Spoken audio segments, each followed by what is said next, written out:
Rüstem de mühendis oldu. Aradan 5 il keçib, amma elə bir ki dünəndi. Sənə elə gəlir. Mənim hər günü yadımdadır. Neçə dəfə məni instituta çağırıblar.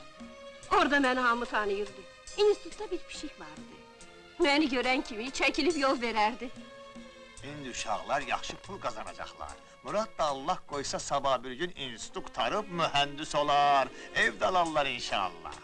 Hə, Murad evlənəcək. Otaq alacaq yer var. Peki olsun. Allah sənə şükür. Ay aldılar ha, gözlə. Yaxşı ya. Sənin Muradın Allah'ın belası. Alarlar, alarlar. Amma onda gün görəcək ya, ama sonra. Murad söz verib mənə maqnitofon alsın. Sənə də bacın oğlu paltaryan maşın alıb bağışlayacaq. Neçə kişisən, bu boyda ağlın yoxdur. Maqnitofonu neynirsən ay kişi qoca vaxtında? Lazımdır Mənsura, lazımdır.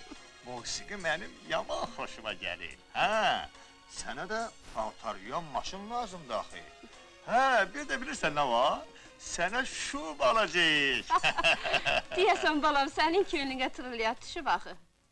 Trilyat? Trilyat nədir ki, hemen sonra?